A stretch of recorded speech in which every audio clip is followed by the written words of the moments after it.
athletes, for athletes. We talk about a lot of different categories in terms of sports, training, performance, nutrition, and we talked to a few coaches along the way. I think this is episode, I don't know, maybe it has to be at least 50 in a row. So, with that being said, I think we have a couple guests coming on today. They're going to be joining me in just a second. We have our co-host Jessica Beard on the show, I believe, and then we got a couple other guests today. John Anderson, ESPN commentator, former Missouri high jumper, and I believe we have Natasha Hastings on as well. So looking for a good show. And I'll just sit here and talk to you guys while Jessica's waving into the show. Hopefully she can hear me. I actually just there we go. We got somebody popping in. John, what's up? How are you, brother? I'm doing well. How do you like my background? Oh, that's a good one. Ouch. Was that the one from the show? Yeah, no, Chad Zallo gave that to me. Oh, okay. Yeah, good. By the way, you need to change that because the PR on here is wrong now. So I need that updated. True. It's timestamped though. That means you got it pre-2021. Yeah. Jessica, what's up? What's going on? I'm good. I just got back from Philly a few hours ago. Okay. Drove back down in Annapolis. I get 4 days off for Memorial Day, but that means 4 days on the track. So I'm back at it. Times. Yeah, back at it. Yes. What are you doing? Are you in Maryland right now training? Yeah. Okay. I am. So a couple more fun, hard training days, and then I'm not off for Memorial Day either. I don't know what's going to be for practice, but I don't think it'll be light. What's your next event? I don't think I was going to go to Nashville, but I might just train. Until the trials. So I'm trying to really get some consistent training weeks and days put together, and then I'll see. So, but I do plan on going home to Ohio for the state meet, which is next weekend. So my dad's gonna be my coach next weekend. For the week. So that'll be the fun. Ohio State meets that late? It's in June? Yeah, it's always like the first week in June. It's normally always in June. It's cold, Devon, snow. Oh yeah, you're right. I forget. Because in Arizona, if it was in June, you'd be dead. Yes. Yeah. Wisconsin's was always in late May. Yeah, so about right now. That can be dicey. Yeah. Fair enough. They're having regionals. You might get some snow. Yeah, they're having regionals this week. So regionals is this week, and then states will be next week. Okay, makes sense. Well, that'll be fun. John, where are you at right now? You back home? I'm in Connecticut. Yep. With one TV on the Golden State Warriors, another TV on the West Regional down in Fayetteville, watching people, take care of it. Because you guys are 3 weeks to trials, right? It's 2 weeks to nationals, NCAA nationals, and trials is the next 4 week. weeks. 4. Okay. 4 weeks. Half ish. 4. Yeah, 4. So yeah. I am. So I'm in Connecticut, and the school year's done. People are out. They're just waiting to graduate. That's it. Track's over. They might be playing a baseball game, but we're locked up. We're ready. We are on summer vacation. No, that's cool. Yeah. No, I think this time of year is always fun. I'm back in Annapolis, and graduation is this week. So all the midshipmen officially become naval officers on tomorrow at 9 a.m. So it's pretty exciting here. Yeah. Did you guys have meets during? Did you have a conference meet or a regional when you should have graduated? Did you guys get to walk? Yes, I did. Our graduation was, which is crazy. It's even later than state, but our state was always during prom, so I didn't get to go to my own prom because it was like that Friday, and states would be Friday, Saturday, and they were like, I was like, I'm about to drive back. And it was always in Columbus, Ohio, which is like 2.5 hours from Cleveland. And they're like, are you crazy? I was like, I guess I am. So I never got to go to my own prom. I always just went to someone else's prom because of that. But they've gotten a little smarter because some kids were really like, I'm taking a chance. I'm going to prom. So they would compete at state, drive back, get dressed up. Yay. And then drive back either that night or super early in the morning to compete. So I think they've gotten a lot smarter. Prom was last week not during districts, but districts was the week before that. So I was like, okay, y'all are figuring it out. So How about at A&M? When was graduation at A&M?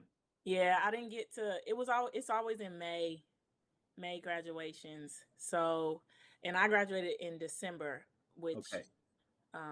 helped me out a lot. But it really does. It's unfortunate, I think, for some student athletes. I know some the past. Well, going into some graduated in December and they had to miss it because of something of a competition or something. I was just like, man, this is crazy. Like you choosing to. That's what it was. It was the Bowerman. Remember, the Bowerman was the same December. week Yeah. as December graduations. Oh. So it was That, like. so that's why you weren't there this year. Yes, because I was graduating as well. You have like 19 degrees or something dumb like that, don't you? I just got 2 free degrees. Very happy about that. Yay! Shout out to A&M. Give them Aggies. I got one. Devon, that's it. How about you? Just one. And you know, we bring up the Bowerman. I'm still a little salty about that. Are you? Just, you know. What year were you? 2014 and 2016. All right, see, then I'm free because I didn't join the actual vote. I'm on the voting committee. I'm on the nomination committee, but I didn't start that till 3 years ago. So what's this? 22. We did 21, 22. We didn't have one the year before. And then I was there the year 3 or 4 years. So I think 18 is when I joined, 18, Okay. 19. So I cannot be held accountable. Yeah, I mean, no, I understand it. You know, it's a voting thing, but like for me not to make the top 3. Who were the top 3 your year? Which I couldn't year? even. I know What Jerry year? and Lawson What wanted year? the year I won it. I mean, the year that I thought I should have been top 3, and I think because So Edward Lawson Cheswick won was in the top 3, they didn't want another Oregon guy. 15. So yeah, it was I Jerry. think or was he 14? He was either 14 or 15. He won with who? Did he win with Courtney? Courtney was 16. Ches. Courtney was 16. So maybe Jarian was 16. No, Jerry was 16. Okay. So, but yeah, I mean, not that I should have won it because, you know, a great NCAA meet, 100, 200 long jump, but I was top 3. Like, come on. You know, I feel like not saying it's exactly the same, but you know, and I know Grant broke the collegiate record, but indoors, outdoors. I want to know how Ches never won. He's got more NCAA titles than anybody else. Yeah. And the year they didn't have it because of COVID, I did say, could we give Ches like an honorary, a lifetime achievement Bowerman? And that that would have been good when he came through.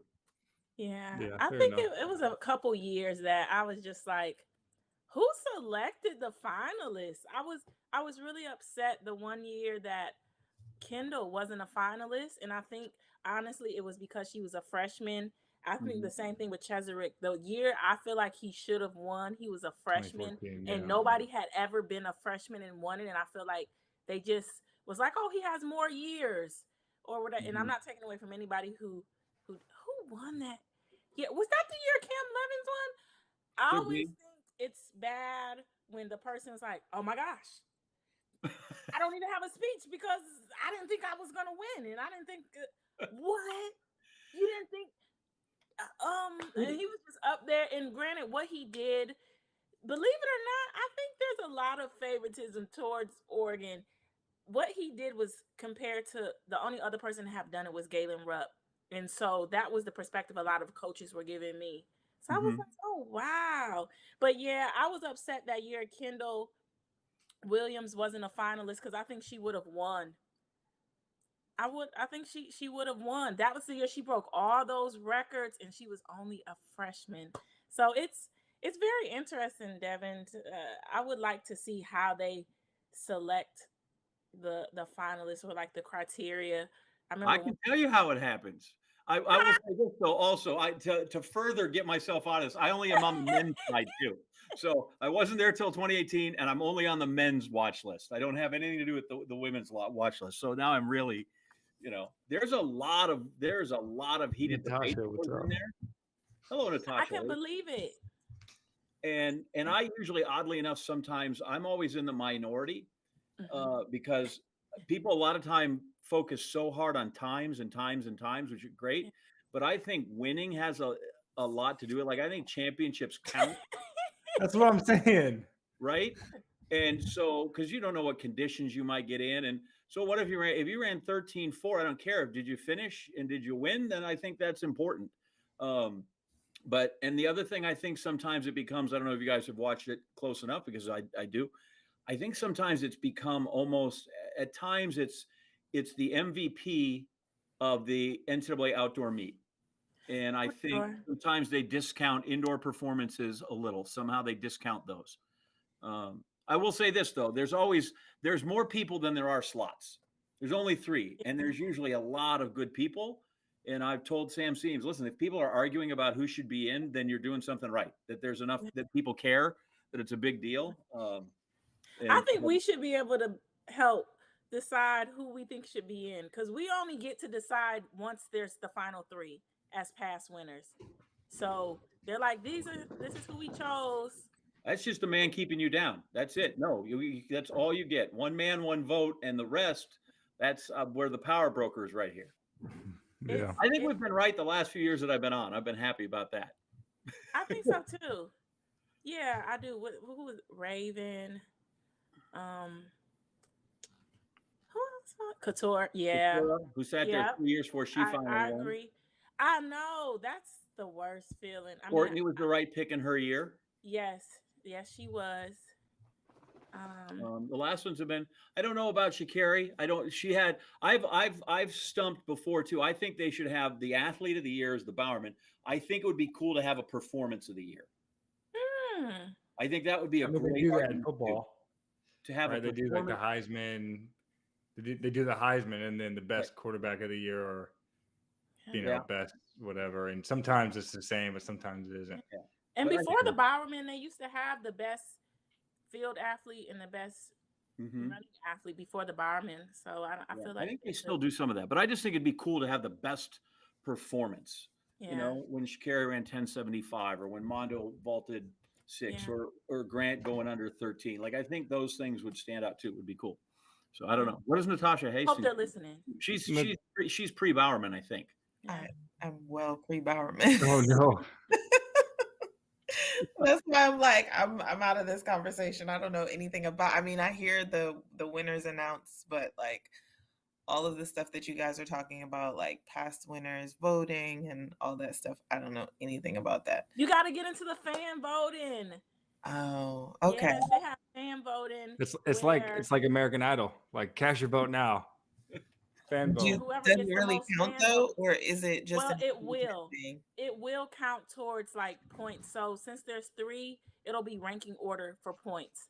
Okay. So they'll get points from the fans, they'll get points from past winners, and then they'll get points from the committees and the coaches and everyone. So, and so they normally do statistics like this many people who win the fan vote normally win the Bowerman, or they don't, or what. It's very interesting to kind of see how it goes.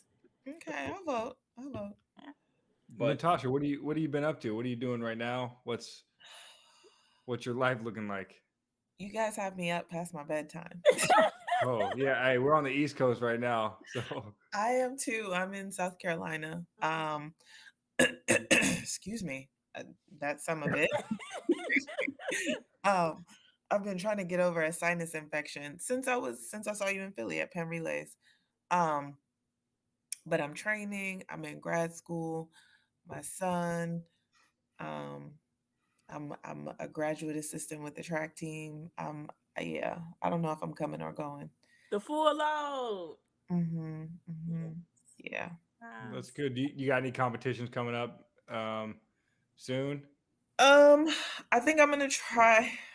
I wanted to do Nashville, but and I still may think about doing it, but I'm doing some stuff with Under Armour next week, so it just might be You'll just a be little bit busy. too much. Yeah, Yeah. and my body's already broken down, so Yeah, true. we'll see how I From feel. trying to recover. So I got a question for you guys, since you guys are vet athletes, and I don't, I feel like a vet just because I've been doing it for a little I was bit, about to but say, I think you're a vet too. I'm taking a leap here.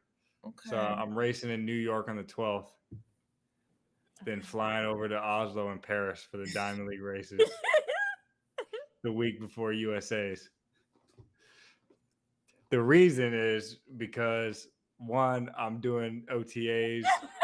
Well, yeah, that's number one. Thanks, I John. got to make a Like, living. Yeah. Okay. let's That's okay. I'm not gonna lie. That's number one. But number And that's two is okay. I'm doing And that's okay. OTAs, so I can't even train anyways. Okay. Like I can, but it's hard. Like I'm doing football practice in the morning, so then how I feel is how it goes.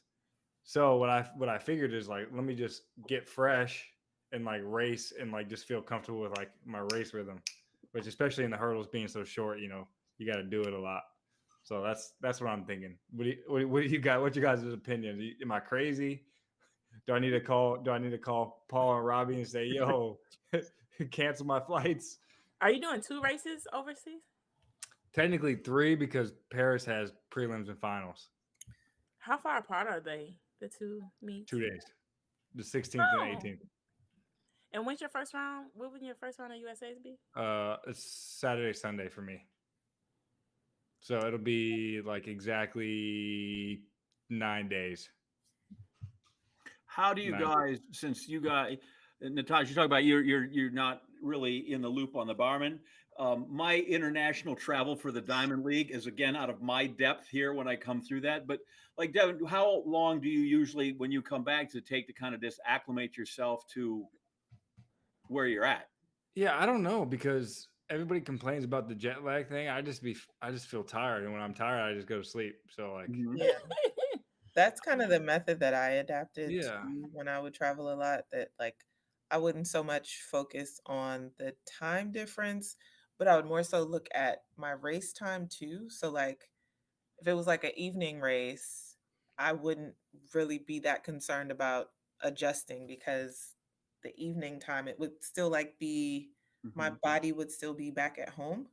And those trips are so short that it wouldn't be worth it for me to like get completely adjusted to get back home and then have to get adjusted, and then you kind of set yourself back as far as like trying to get back on a training schedule. But Devin, I think you'll be fine. I always feel like the short sprinters, they fare okay with doing those quick trips before trials. I find that it's more when you start getting into the more aerobic races that we kind of need, and I know we're a little bit both aerobic, anaerobic, but I feel like those events are the you ones get that a little bit more heavy Yeah. leg. Yeah. The good news is when you come back, it's easier to go west than it is to go east. Right. Yeah. You recover, so you've got that going for you. Yeah. No, I agree, and I think I just feel good, like in a good spot where my fitness and stuff is. So maybe that's giving me false confidence, but I'm like, hey, I just ran 13:17 in like a tropical storm. I ran 13:11 at Penn after a week of football practice. Like, so I was just like, I'll be all right. So do you like to hopefully race? it works out. I mean, a lot of that. Some people like to race a couple times because they like to be sharp and they like to see. That's Devin. No, I like to race. Yeah, I like to race. I think it'll be good. Are you gonna go from overseas to Oregon? No. When are you? So what I'm gonna do is when I'm gonna get to Baltimore on the 19th, I'm gonna chill for a couple days. Like it'll be like probably just shake out, move around, then travel, and then pre-meet. So I'll probably have like 2 or 3 days off. Not really doing much, and just kind of like once I get to Eugene, and it's like, all right, go. I would think for all three of you, because Devin, like you said, you're kind of a veteran here. Like you guys know your bodies well enough and your recovery times, and you kind of sense if you need a little more or a little less. As opposed to if you're like 22 and you're doing that for the first time, I can imagine that could be really disconcerting. Yeah, for sure. Yeah, as long as you're healthy, I think it's good to go. That's where most athletes run into issues is like, we either do a lot and then we come into USA is kind of banged up, or we do a little and come into USA is not really sharp and like not really in our best shape. So it's always trying to find that balance, like in between, and like, doing what you need to do to, accomplish the job. Like, we always joke like third is first, right? Like, yes, you want to win all the time, but the goal, right? Like, if I win world champs in July, Nobody who cares cares if I got third place at the meet? Yeah. Yeah, like at the end of the day, no one's going to care. So, not that I'm trying to go in there and get third. I'm trying to win everything I do. Yeah. But to take some of the pressure off in terms of, all you got to do is make sure that you're prepped correctly, prepared, and that only you as an athlete knows that, and then you go into the race and just go. Yeah. So I think you'll be fine, and you're within that window where all the things that you're doing are all those races and things like that. Like you said, they're going to be more so about helping you establish even more so a rhythm and probably getting better weather than you have in your last few races to kind of see where your body goes, and all those effects. I mean, I feel like you might not really see them until after trials when they really kind of come in. So well, that was the thing me and my coach talked about, was like, what's your goal? I was like, oh, well, my goal is to win world champs. Yeah. He's like, all right, well then, okay, what do you need? And I was like, well, I'd like to get more races, because after USA's, there's not that many opportunities. We got that 3-week window, so it's going to be that's it. Do you know who you're going to see over there yet? Do you know some of the other fields? Like, you're going to have some dudes that you'll be able to. I know for a fact the other Americans aren't doing it, and I know the Jamaicans aren't as well. So in that case, I don't know. I know there's the Europeans are running, so like, the Frenchmen and the British guys, and I know Sasha Zoyas, at the senior height now, right? Everyone wants to see him race, so I assume he's going to make a debut at Paris. Like, I can't imagine he's not going to run there, but how he runs, who knows? What if he might run 1260 and set the world on fire, or whatever. But we'll see. Yeah. If he runs 1260, get on the plane and just come home. Yeah, I'm retired. I mean, I'm not retired, but I'm gonna call Coach Sirianni's. I'll be back in practice on Monday. Yeah, or measure the track, one of the two. What's that one year, Natasha? You were at a Diamond League, like we had like USA's and or trials or something. You was at a Diamond League. You end up winning the Diamond League, and it was probably less than 2 weeks before trials. Nash. That might have been 2017. Okay. Might have been 17, but I feel like it might have been like maybe 2.5 or 3 weeks before. I don't think so, because I know I was on TV watching like, dang, Natasha, the only person over there from the US, and you won. You were like, I just wanted to get out there, had on the gold Under Armour shoes, and you were like, I just wanted to, because that's what the commentator, I can't remember who it was, but they asked you about like racing so close, and you were like, I need to feel sharp, and I need to be what you do. And I was like, man, she out there. I was like, at least she won. I was like, yeah, maybe I should have stayed home, because I got 4th at nationals that year. Oh no. 4th.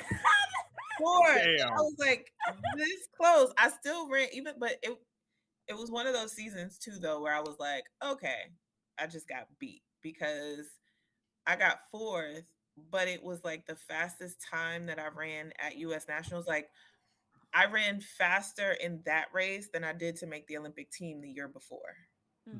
So it was kind of one of those things where it was like, I'm not mad if I got beat. You know what I mean? Like, I still ran good, but 3 other girls came to run today. See, but there's my Barman argument. Would you rather have a fast time, or would you rather have been in the place, right? Right. It's important. Finishing in the right spot's more important sometimes than the time. Yeah. I sat and watched the Olympics, and while people were really happy, like, I get it, the 400 intermediate races were out of the world. They were fantastic.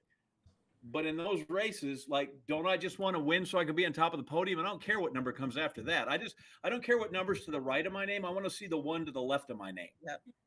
You know? True story. No, that's fair enough. That's a good point. I think for all of us, that's like number one goal. Obviously, the times are like indicative. Like if I run 12:7, Sure. I'm probably going to win. Yep. For the most part, I also think that first place, even if it might not be the fastest, it's still gonna be a super competitive time. Like it's gonna be. Yeah. But look at Centrowitz winning the 1500 in Rio. I mean, he ran it where he would have gotten beat by guys in 1940, but he won. Yeah. You know, I was at the NCAA indoor meet, and there was a bunch of guys that had run 3:53 in the mile, and then the Ole Miss kid got in there and he let him through and dialed it down and won in 4:07. Still won. You know, that's actually some advice that my high school coach gave me, because I remember going to World Juniors and I won World Juniors, but I had a goal of like a faster time. So long ago, I don't even remember. So let's not talk about it. But I do remember him saying, Natasha, nobody's gonna remember what you ran today. We just know that you won. Like, end of story. No one cares. And that always stuck with me. He's always said, like, go for the win first. The time always takes care of itself if you're going for the win. So yeah, it's a little harder for Devon, right? Because you guys are all out. You don't have, like, if you get to ease up, it's 3 strides in the end and you better be ahead. So you don't always have that luxury that some of the other people do. You most in yours, you got to run fast all the time. Yeah, I mean, depends, you know. Yes, that's my goal. My goal is to run 12:80 every race. So come on, go. I got a couple questions for you too, just because you know, like I said earlier, you guys are a little bit more veteran than me. What is your go-to like travel essential? Like what is something you have to bring on the road? And this is going to be for you too, John, because I know you travel a lot for your job as well, and it's a different capacity. So I'm interested in hearing about that. But for you two ladies, what's the travel essential? A blanket. A blanket, like your own blanket. Yeah, that or like electrolyte packets. I'm trying to think. I'm like, put this in your bag. That makes sense, because one of my training partners, Freddie Crittenden, he used to always have Pedialyte, and if he didn't, he was like searching in like Hungarian stores for something that was similar to Pedialyte. So no, I mean you make a good point. Like you gotta bring what you're comfortable with. And snacks. I mean, I really probably should have said that. My carry-on, if I'm going overseas, I normally have a carry-on that's just snacks of things that. So a carry-on of snacks. See, that's a better move. Like, are we healthy or do you have gummy bears? I don't have any. Well, sometimes I might have the Welch's fruit snacks. They say it's real fruit juice in there. That's what they say. Yes. Normally like tuna packets, the Jif to go packets. Sometimes I bring a loaf of bread because I'm not trying to find it at the store.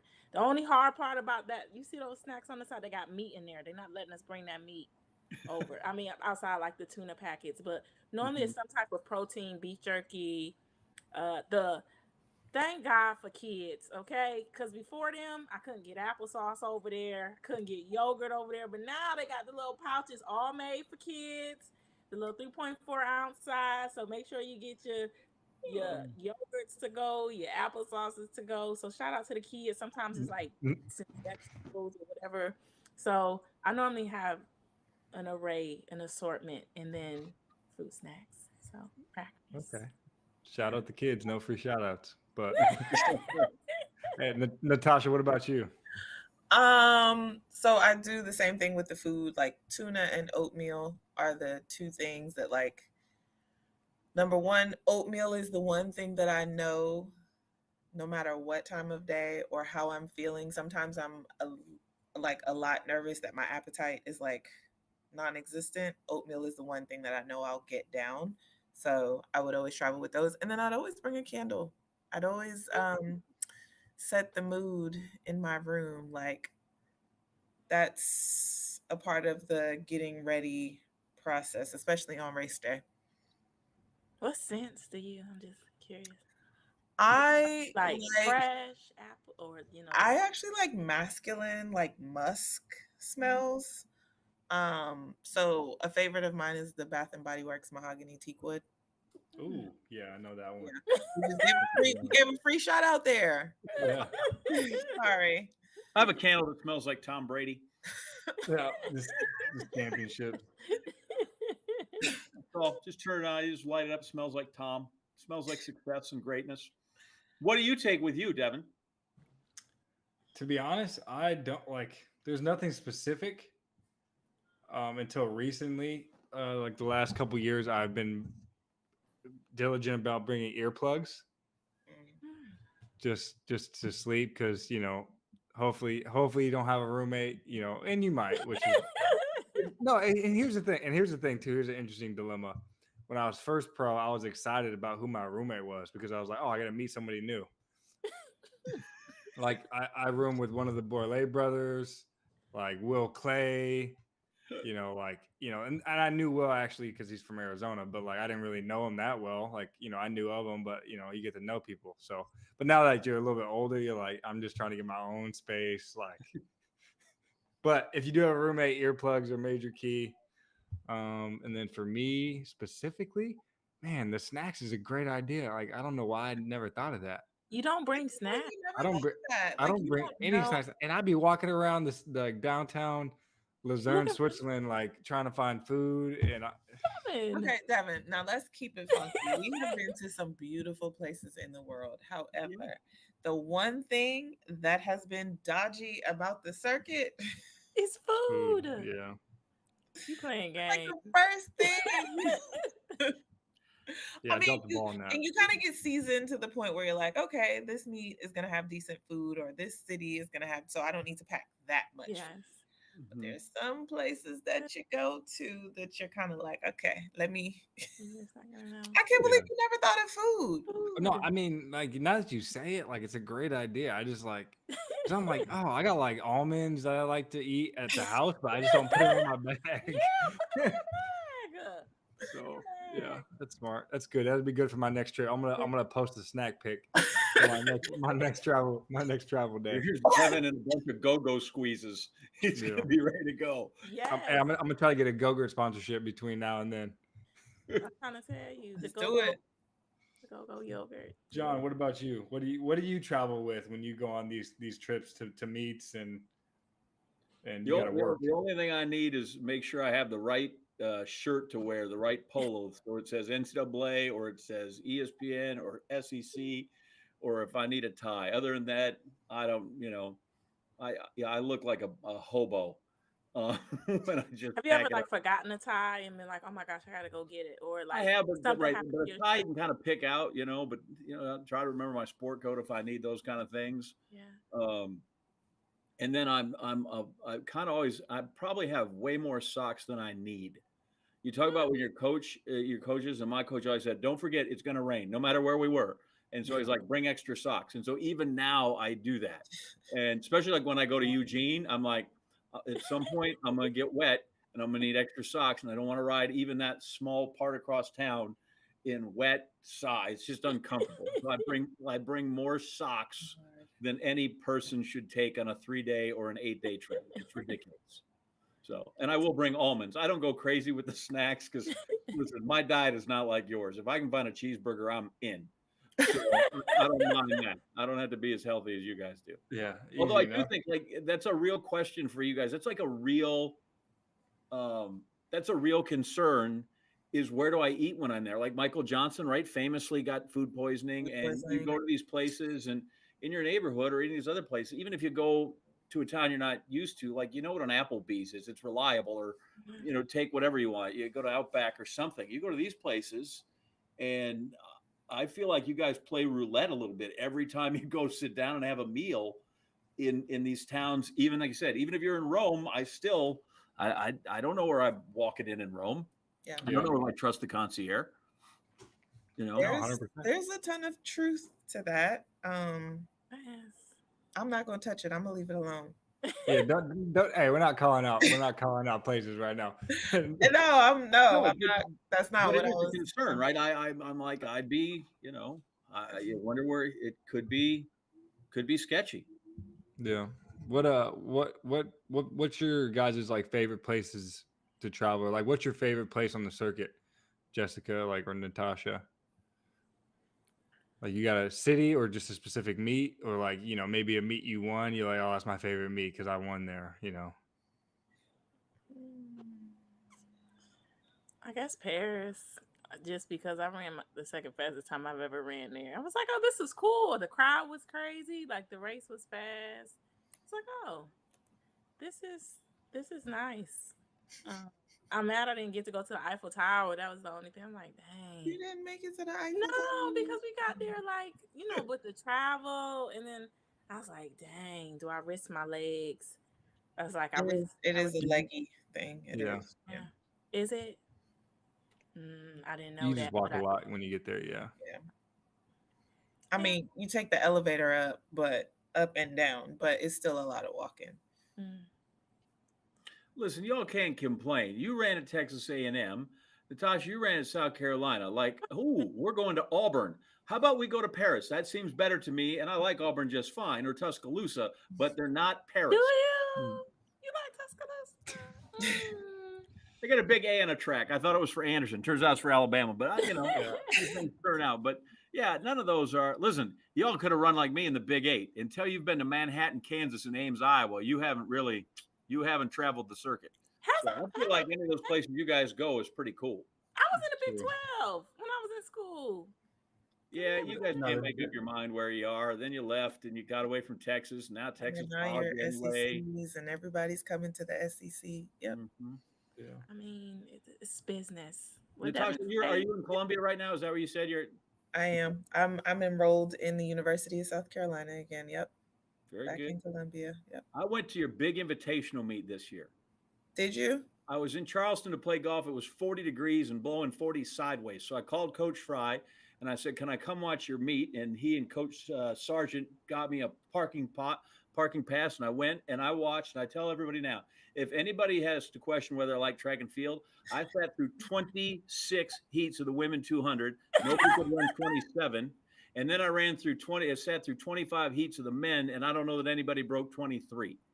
So I was there, though. It was great fun because I got to sit next to George Williams for the whole 3 hours. Oh, yeah. George is Coach Williams from St. Aug's. It was the time of my life. It was a hoot. Yeah. Every time I leave one of the like the indoor meets, I like, first of all, I stayed outside for the indoor meets, and then even the outdoor meet or like a youth meet, when I leave, I call my mom and I'm like, thank you. Because what you just said, like the 23 heats, the 25 heats, and you're just sitting there. Like track is an all day sport. It's not, and it really is, like when we talk about fans getting engaged and all the things, it really is something that you have to love, because it's not a 2-3 hour outing on the weekend. Like it's from sun up to sundown, at least high school and down. We start getting into the elite meets, 2-3 hours. But yeah, I feel your pain, John. Right. But you guys have been to SEC meets, right? Or Devon, where SEC, especially in the 400, the SEC meet, the 400, there's 12 heats of that. Yep. You guys got to wait through all that. And then my favorite is always, it's strictly on time, and somebody will let up and jog the last 5 meters because they think they got it. Yeah. Well, that's a long way to go, and it's very tiring, and you forget. See where that happens. That happens too. Devon's great. You don't usually have that much depth where you have 10 heats in the hurdles, but it's still, not usually. It can be a lot. Yeah. No, for sure. Natasha, what about you? Your favorite spot on the circuit? So my favorite city to visit is actually Doha, in Qatar. I hear it pronounced so many different ways. I just stick to Doha. But my favorite place to compete was actually Brussels. And probably because like the meet itself was just like, it's a great meet. The meet promoter puts on a fashion show, so big guest there. And then it's always like the last meet of the season. So it's kind of at that point of the season where I'm like, I remember actually one of my best races there. I was like, I'm like emotionally burnt out. It's the last race of the season. I'm not in the running for the Diamond League. Like, it just is what it is. And I won and ran close to my season's best. So it's just one of those races where it's like, it's a great meet and I don't really have any added pressure because it's just kind of like I'm going home after this anyway. It don't matter. But Yeah, you just go Doha for is it. like, yeah, Doha is like a fun. Yeah, I like Doha. I've only Devon, been where there would you once. like to play football? Where's the best Pac-10, Pac-12 football stadium? Yeah, remember it used to be back then. That's crazy. Other than Eugene, my favorite game we played was at Washington State Oh, in over in the Pullman. Palouse. Yeah, so and it makes sense because maybe there's nothing to do in Eastern Washington and Ooh, Western shots Idaho. fired. Bang, bang. So everybody in the city was at the game, right? So Mhm. it was pretty rowdy for sure, and it was every time we play them, it's always a close game. Washington State, was a run and gun team, so it'd be like 60-56, right? So it's exciting. So it's a lot of fun to play. Those high scoring games are fun. Yeah, especially as an offense. So you got to think in terms of offensively. When there's high scoring games, that means you're out there a lot. When there's low scoring game, that means the defense is out there a lot. Usually, I mean, obviously somebody's offense is out there, but Well, I guess I am in the minority with that. Like when I say that I don't like shootout games. I'm like, but I'm just a fan watching. you just want to see a team get just rolled over. No, I don't like blowout games. I don't like to Oh. see like one team has 66 and the other team is like 14. I don't like to see that. I do like to see a tight game, but I also don't like it's just, Just scores. No oh, defense being we're played. just- You want to see like 24-21. yeah. Okay. Coach Spurrier wanted. Well, you got to watch the he wanted NFL games in that. Coach That's Jiffy the all the money. time. I forgot to Listen, ask where's you. your favorite place to compete in track? Or your favorite city? My favorite place to compete in track. You can't say Eugene. Yeah, We're gonna give you the pass. We Yeah, know you're that one. Oregon. You Wait, love it. I can or I can't? You can't. Cannot. Okay. Yes, we already know. Like, I'm not gonna. So here's what I will say. One of my favorite cities, is Luzerne, Switzerland. And in that, if you've been to that meet, it's pretty cool. It's like really close knit and small, and it's an awesome experience just as an athlete. And the meet directors are like so friendly and nice and take care of everybody. They have good ice cream there too. Good ice cream, good food. Yeah. Like great city, right? Like good food. That's like one of those cities where you get a thumbs up on the food. Yeah. How much does that play into it? Because I watch a lot, much like you guys. Golfers are sort of their independent contractors, and they pick events by who's the meet director because he takes care of them, or they know the hotel's going to be right, or they know that if they bring their son or their daughter that they're going to have somebody that can watch them, and just different. Like I would imagine that's very much the same there when you're going to pick places that you look for where service to the athletes is a big deal. Yeah, it's super important. And I think too, just like you said, relationships play probably one of the biggest parts. And then secondly is just, atmosphere and venue. Like I'm going to Paris and, I got to run 2 races there, but I'm still like, oh man, like Paris is a fast track. Never run slow there. Like it's an awesome city. I just got to do it, right? Bite the bullet. Which is not really biting the bullet, but I just wanted to run one race at each meet, but now, it's added extra. And then some other places are just like, oh man, I really just like that city, right? Like I like going to that meet just because it's in a great city. Like I went to Bellinzona last year and I didn't run in the meet because I already had, I was set to run in Zagreb, but I was staying in Bellinzona for a couple weeks. And I was like, man, I got to come to Bellinzona next year. Like this place is awesome. So that plays a big part too. Yeah, I can say the relationships definitely help. And it's probably not something that you get into until like later on in your career because that you obviously build those relationships throughout your career. But yeah, you definitely like I said, Brussels is one of my favorite meets, and it is largely because of that meat promoter, and yes, he takes care of me. So, yeah. And I think it's hit or miss.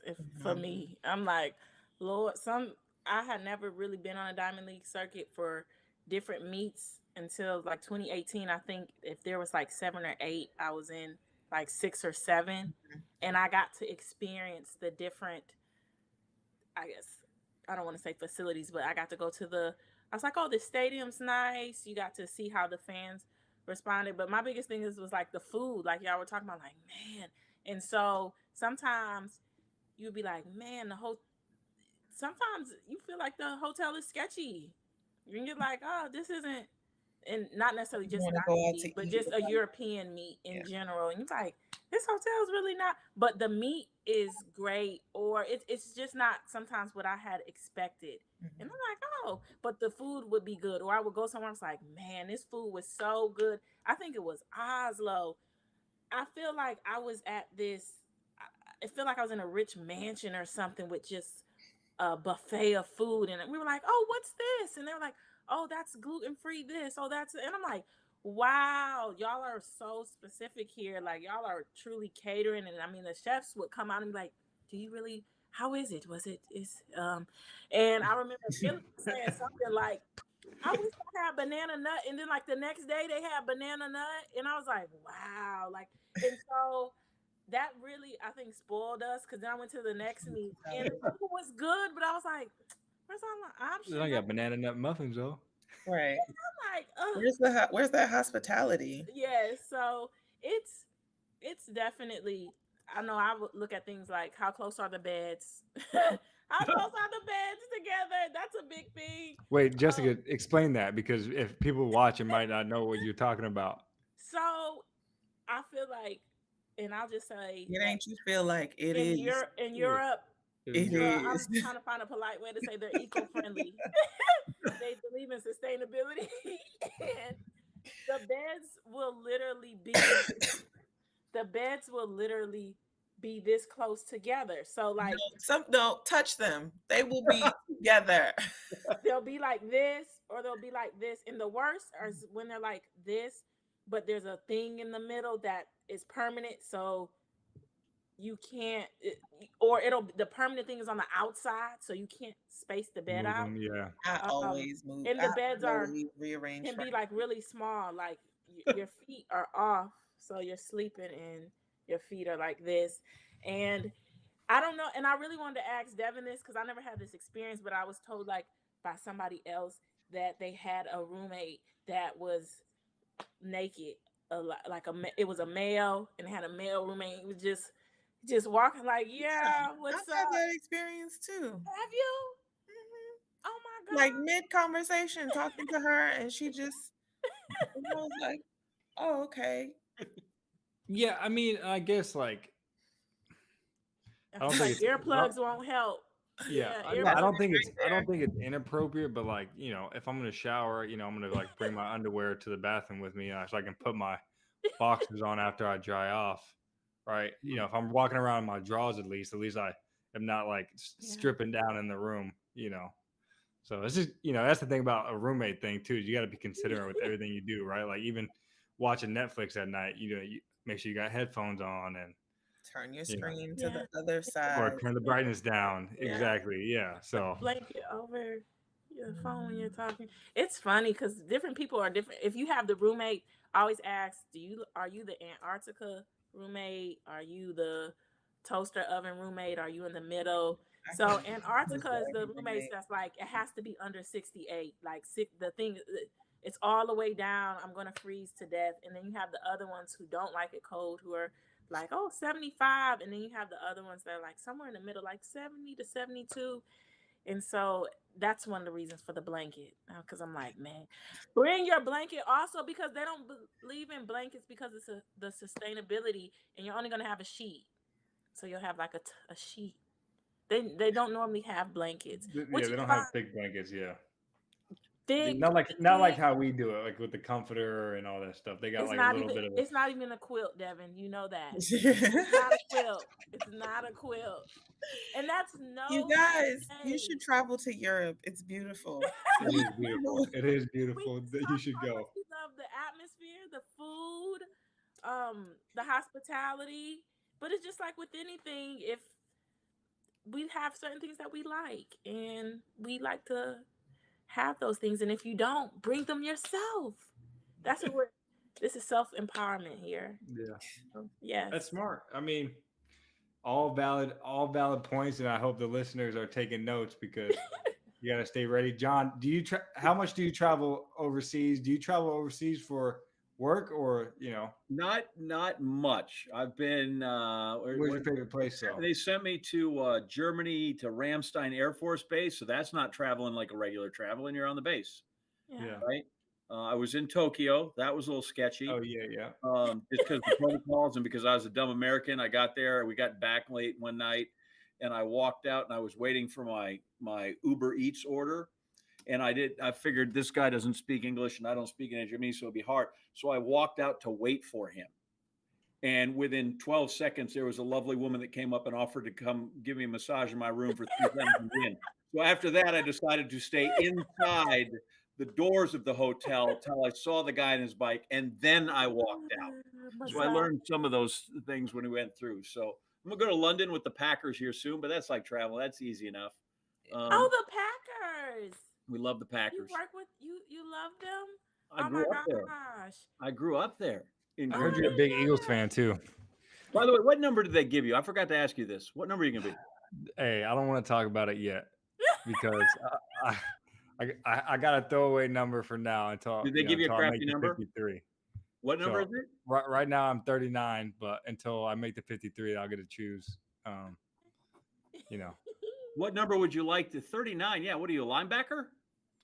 Shoot, it don't matter as long as I'm out there. Shoot, I'll wear 99.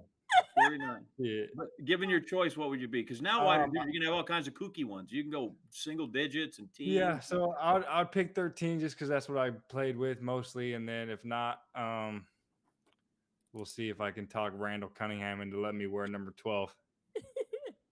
Talk to your boy Kenny Mayne. Yeah, I know. I do need to talk to Kenny. He was, by the way, I tried to get Kenny to come in, and he's at the Seattle Sports Awards. He's doing that right now. Oh, that's all right. So he couldn't come in. I told him we'd give him a free shout out and everything, but he wanted no part of that when he comes. So anyway, but yeah, most of the time I travel domestically here, whether it's Super Bowl or golf tournaments. I guess I was in Scotland. Where's your favorite place in the U.S. then? You got to give us an answer there. Eugene, if I could go anywhere, which is hard for a kid from Green Bay, I'd go to Chicago. My favorite place. Chicago. I've never been. I love Chicago, and then I like to go down to Charleston and eat and play golf. I'm not mad at that either. Natasha, even as I've lived here 23 years, the city scares me. The subway and taxis in New York were not built for a kid from Green Bay, Wisconsin. I'm overmatched and I'm intimidated. So I love the subway. I can't. I feel like I just walk in and I feel like I am a bumpkin that walked in from Mayberry or Green Acres, and I'm like, these people can just tell I am out of place. I mean, it's a lot different now from when I was in high school, but subway. I used to have this thing where like every time I go back, like I would have to get on the subway at least once. At least once. Yeah, I'm not afraid. I just don't know how to operate the whole thing to where I'm going. I'm not scared or anything. I'm just like, I'm going to try to go to Midtown and I'm going to end up in Queens. And that blows my mind. I'm just like, it's so easy though. Oh, it's not easy. It is not easy. It is not easy. You just follow the map. And then now I'm really about to age myself now. You got a phone. Like I used to have to like stand in the subway and like map out like, okay, so I'm at 34th Street now. So I got to take the A up to 125th and then get off the A and then I wait for the B or the C. Now, let me tell you, now you can just put the address in your phone, right? If you have an iPhone, I don't know how Androids work.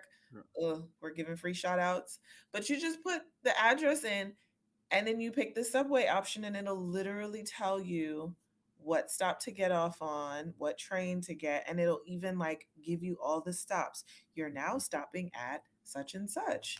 Like there's no way you can get lost on the subway. So pretty much the free game Natasha just gave you is put it in your iPhone. Put it in your iPhone. No problems, no more. You don't even need the service. Once you I was gonna say, what if my parents forgot to pay the bill? Yeah. The night before the New York Marathon, I always go while you're on the Wi-Fi. And then once you get on the subway, it still works. I don't know. No, let me not say it still works, but you can like swipe through and see okay, I got to get off here. Well, yeah, you can actually on Google Maps, no free shout out, you can download the map. Like, like I do that when I'm in Europe. Yeah. I'll be downloading the map of where I'm. Like, you can just draw like a little circle, like the area you want to be in, and it'll like download all the roads and. Sounds good, and it all makes sense. Doesn't mean that I can It works for execute that me. properly. Green Bay. I cannot believe. I didn't know you were from there. We're gonna have to have a conversation. Yeah, one of my best friends, her brother used to play for Green Bay, and when Brett Favre was playing, and we went up there for the green and white game, and that's the first time I seen the cheese heads, very serious people. And this woman got out this limo, and she's like, "Brett Favre, something left her wedding." I'm like, "Girl, get back in the limousine. If I'm your husband, I'm upset." But it was an experience because we drove there from Ohio, and he still works for Green Bay, and they're like, who is it? You can name drop. Yeah, Tony Fisher. Do you know him? His name's Antoine Fisher, but they call him Tony Fisher. He was a running back. He went to Notre Dame, and now he works in the. Dang, I have to look. I don't know. Yeah, so he works with, I guess a lot of people who once they retire, kind of thing. Once they retire that division. People need that. Yep. No, I was there, and that's where I grew up. And my favorite track story from there is my senior year was the first year the triple jump was an event. Wow. That was sanctioned. So it was great because all these kids who managed to not foul and get in the pit set their school records. It was kind of cool, right? You can see the school record. But we went to the state meet, and everybody's doing their steps. I tell this story because it's my favorite one in the world. And all of a sudden, this guy comes down, and he goes and he hops and he steps, and all of a sudden he aborts the jump because he's out of the pit. And we're like, well, that guy really screwed up his steps. And now we're watching. He comes down again. He hits the board perfectly, hop, step, and he aborts because he's out the back of the pit. So they have to literally go back 10 feet and take blue spray paint, and they make him a new line. They go, you go from here, and all the rest of you chumps will run from here. And that guy was Kenny Harrison, who went on and won the Olympic gold medal in Atlanta. Still has the Olympic triple jump record. Yeah. Wow. So yeah. So my claim to fame is that I got not only beat, but I got hammered by a guy. Literally, you always you think, well, I might win. Coach says work hard. Eat your vegetables. Like they just made a line 10 feet behind the other guy. For the other guy, I'm like, that's just terrible.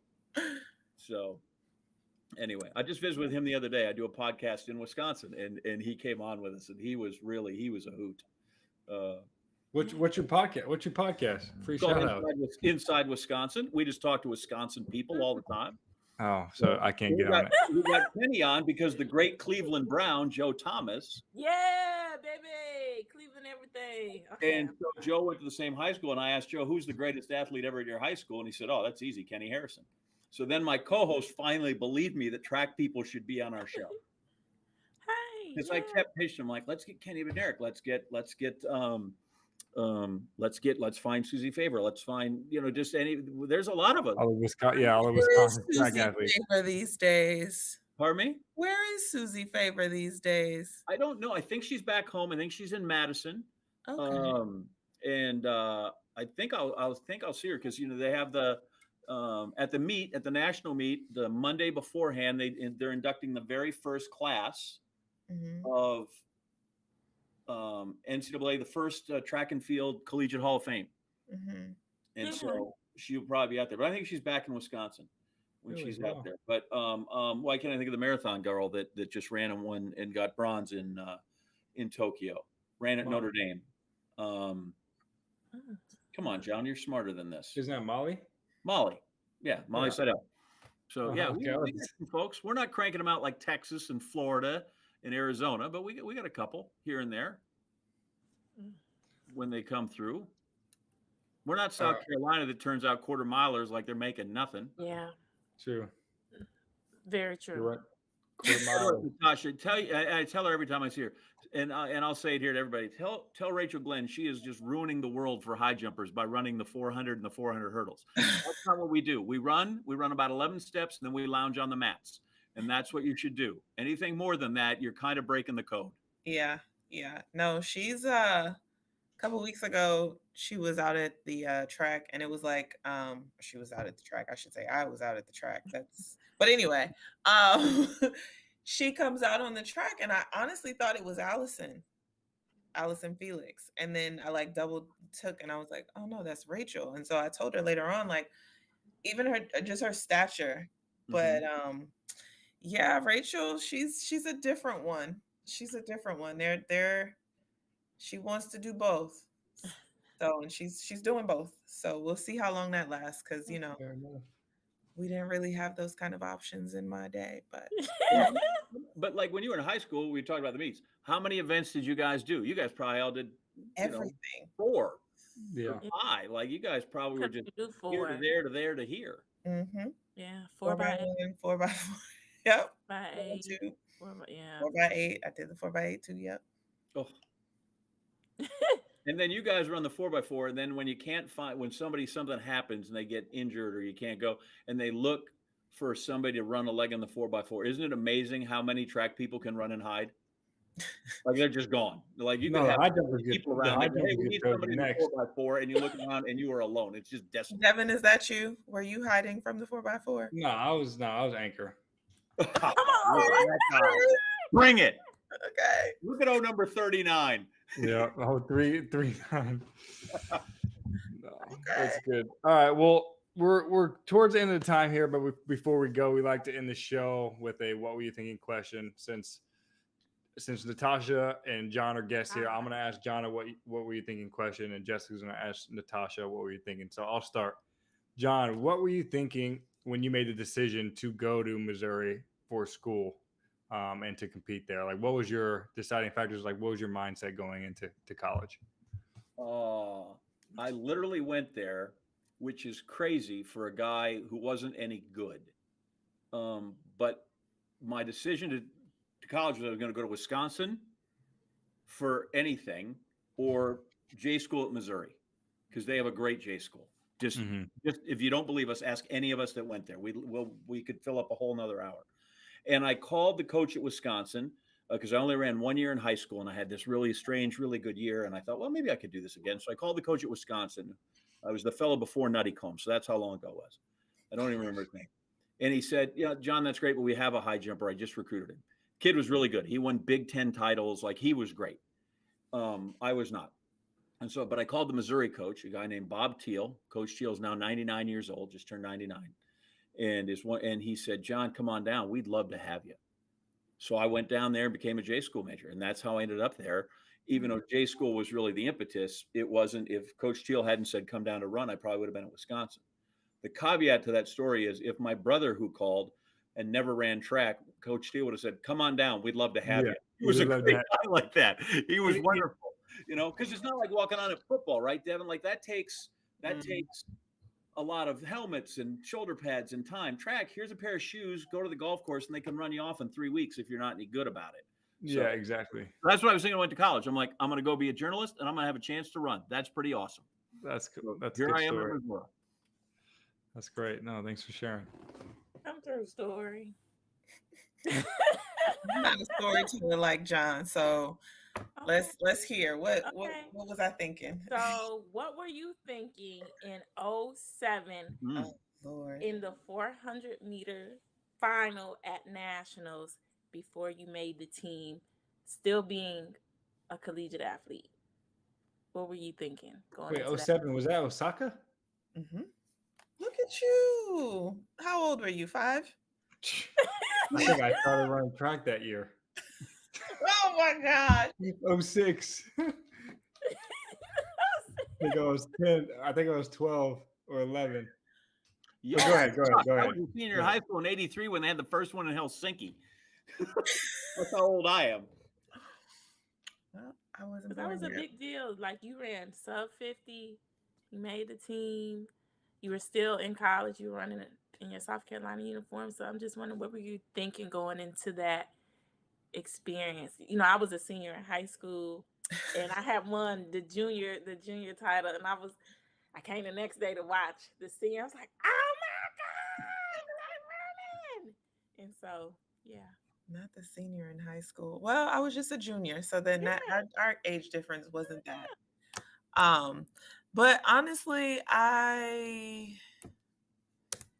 it was interesting because up until the semifinal, I was actually number one in the world. So it was like I went into I went into US Nationals like, I'd set the indoor collegiate record, and I came really close to the outdoor collegiate record. So I was gunning for it then. Um and I kind of knew, not I kind of knew, I knew I was going pro. Like, so yeah, it was a lot of things. Like, I was trying to make a statement, of course.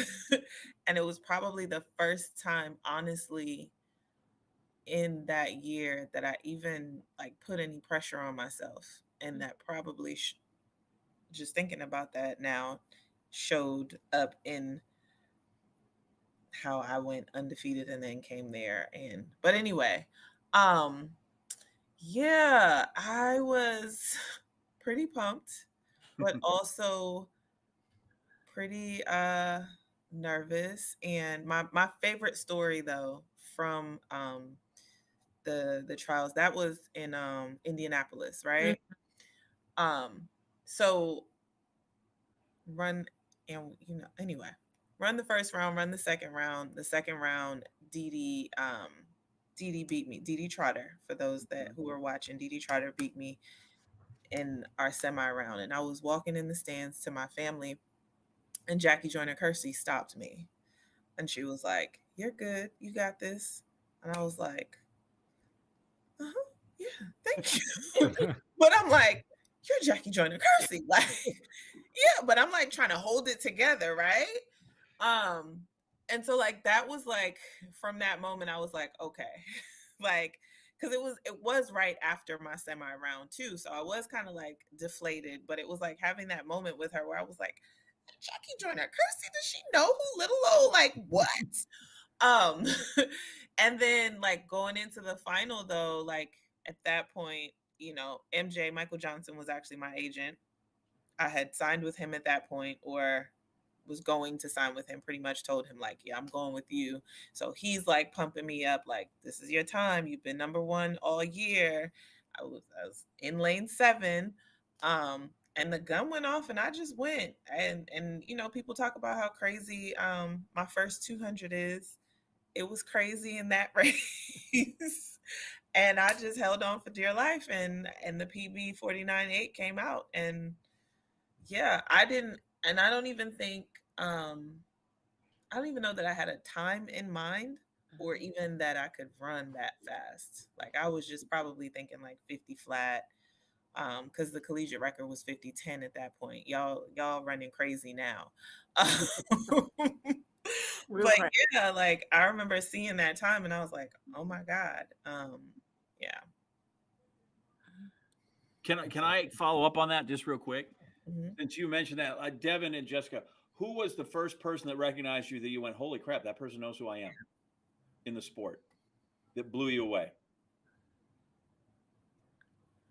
I'm trying to think. I'm like, who knew me? That's easy. I was about to say, you gotta come on. Wallace Spearman in 2014 USA's. Uh-huh. He gave me props, and I was like, damn, like, because before I was a hurdler, so I started hurdling in 2012, so it's kind of crazy. My third year of hurdling, I won USA's, but I was a 200-meter run, like, I would say a 200-meter specialist as a high schooler because I ran like 20 point in high school. And so, like, watching Wallace, and my start was never that good because I just didn't practice it. So I always like, like, oh, like Wallace is coming back. Like, he's always coming back. So I was like one of my favorite athletes growing up. So it was cool that he was, giving me props post. I was like a freshman in college, and yeah, so that was cool. Yes.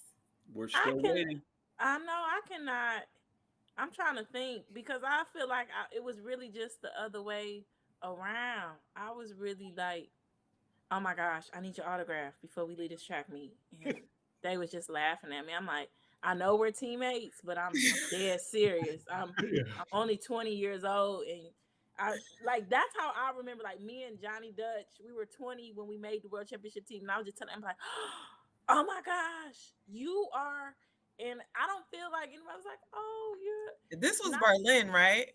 Yes, I don't feel like remember it was this. until later, maybe like my senior year, maybe, and that's when like Aries was around, Aries and Moonali and Aries Merritt were around, and Wallace was around. Wow, all of them were around. They were training at A&M or back and forth with A&M. I'm trying to tell you, it was the other way around. Me and Johnny was fans. I was like, "You're Debbie Ferguson. You both." I'm like, "Oh my gosh, oh yo, I think I asked Natasha for her autograph."